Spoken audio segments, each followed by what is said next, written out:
Good afternoon, Mary Ann. Good afternoon po, ma'am. Okay, Mary Ann, can you tell me about yourself? My name is Ann Oxiano. I'm 25 years old, in Idol Rosario, Lopez, Quezon, and I have two kids. I have a few questions for you to answer, so let's start. Why do you want to work as a maid? I'll need this job for my two kids. Why you choose Malaysia when there is a lot of other country? Because Malaysia is near in the Philippines. How are you qualified for this job?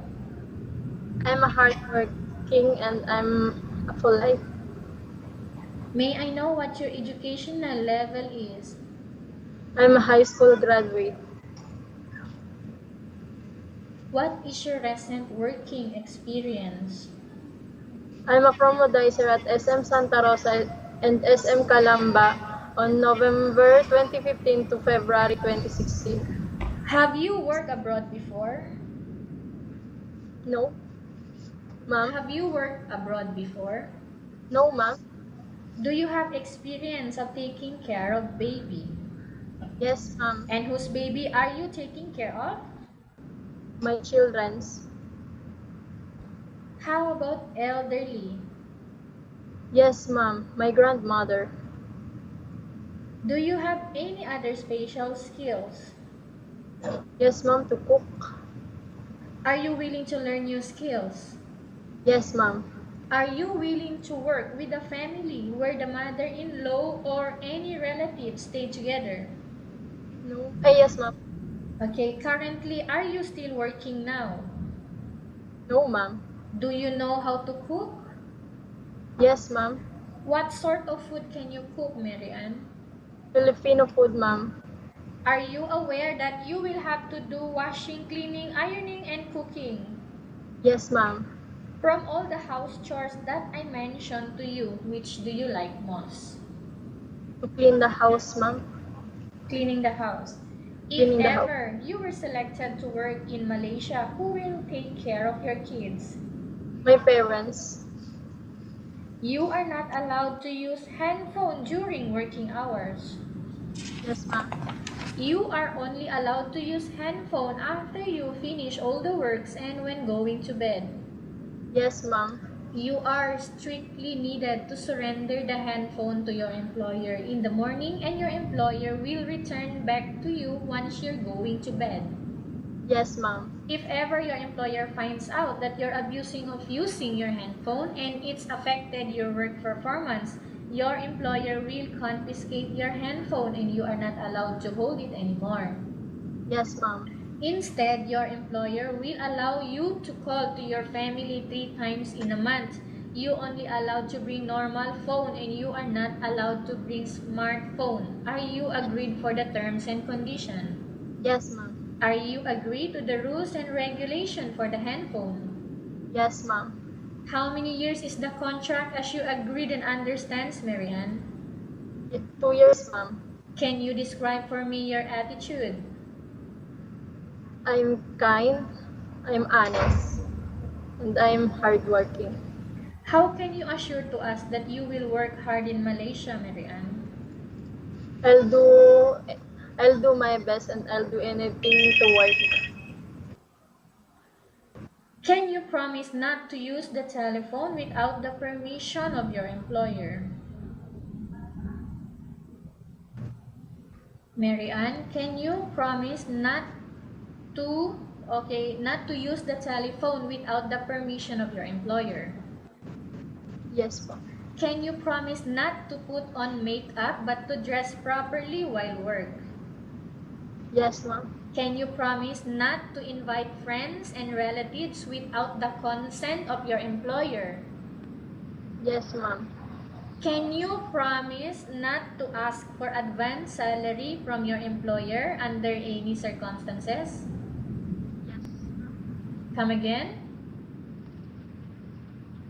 Ma'am, Okay, can you promise not to ask for advance salary from your employer under any circumstances? yes, ma'am. Do you really understand of the rules and regulation of the agency? Yes, ma'am. Do you pay any placement fee for you to come to Malaysia to work as a maid? No, ma'am. Do you suffer from any skin diseases, allergy, or physical defect? No, ma'am. Have you suffered from any serious illness? Ma'am? Have you suffered from any serious illness? Ma'am. Do you smoke? No. Have you undergone any operation? No, ma'am. Are you medically fit or are you fit to work, Mary Ann? Yes, ma'am. Are you fit to work, Mary Ann?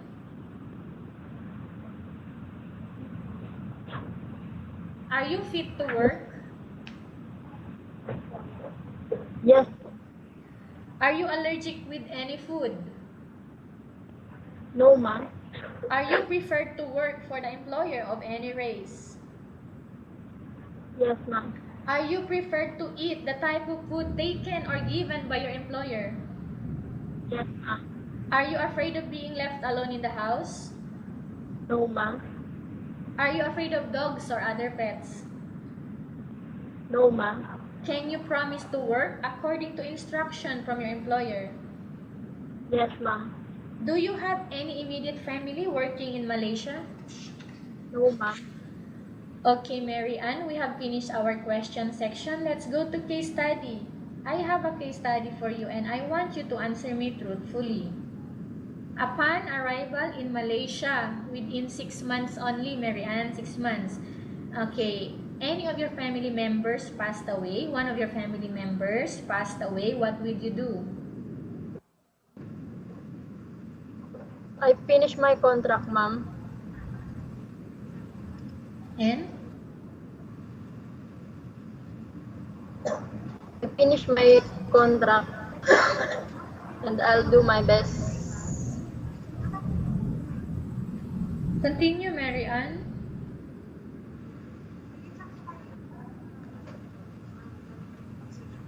One of your family members passed away while you are working here in Malaysia. You have said that you will finish the contract. Aside that, I finished my contract, ma'am. and then?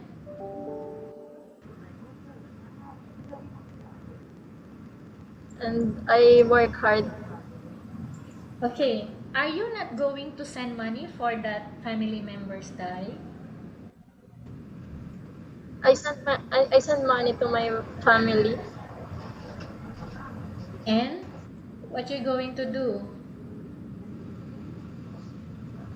I'll give money to my family, but I'm finished my contract.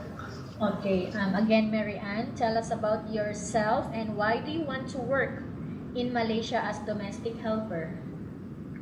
I'm hardworking, honest, polite, and I need this job to give the needs of my children. Okay, what do you want to tell to your employer who are watching your video right now? Good morning po. I'm Mary Ann. I'm hardworking, I'm honest, and I'm kind. I'll do my best. Okay, thank you very much, Mary Ann. We will update to your agency if there is any selection made by the employer. Yes.